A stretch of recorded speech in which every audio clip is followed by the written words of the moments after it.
What's up, Tacoma peeps?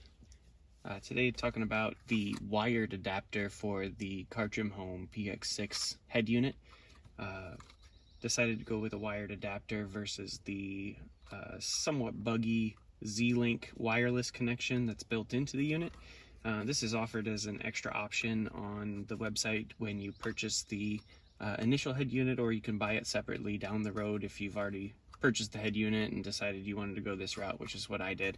So this is the box it comes in.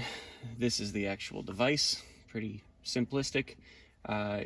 If you watched my install video, I have already hooked up my head unit to use the factory in-dash USB port. So simply enough, you could just plug this into the USB port, plug a charging cable to your iPhone, and then just have it working just like that. I'm going to actually install this in the dash so it's not hanging out of my dashboard at all times, a little less of an eyesore. So that'll be mostly what this video talks about.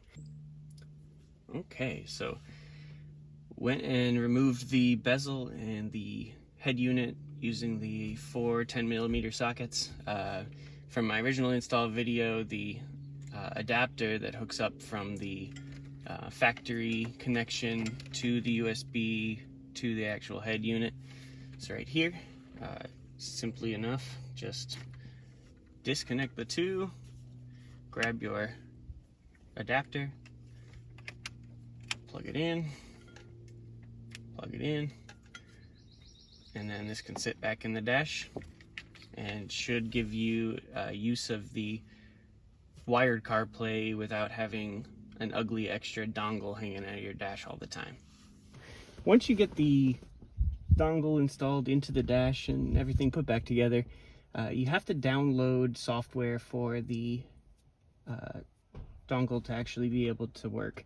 The app that you need is called AutoKit, and there's a link inside the box to where you can download that from. I used the Chrome browser right on here with my home Wi-Fi and downloaded the app straight to this device. I guess alternatively you could use a USB flash drive and then install it that way. Either way, once you get the AutoKit installed, you can just select that and it'll say please connect the phone, since the device is already connected. And so in my stock dash port, I've got the lightning cable attached. I'm just gonna attach that to the phone, and there you go. And then you'll have access to everything that you're looking for through your Apple CarPlay, same way as the Z-Link worked, but just overall a more solid connection in my opinion. And then just to make your life easy later down the road, I would make a hotkey on your top page there for CarPlay that links to that. That way you can select it when you need it. I think if you plug in the device at any point, whether that app's running or not, it should just boot up and give you access to your CarPlay, but I like to have a link for it just in case.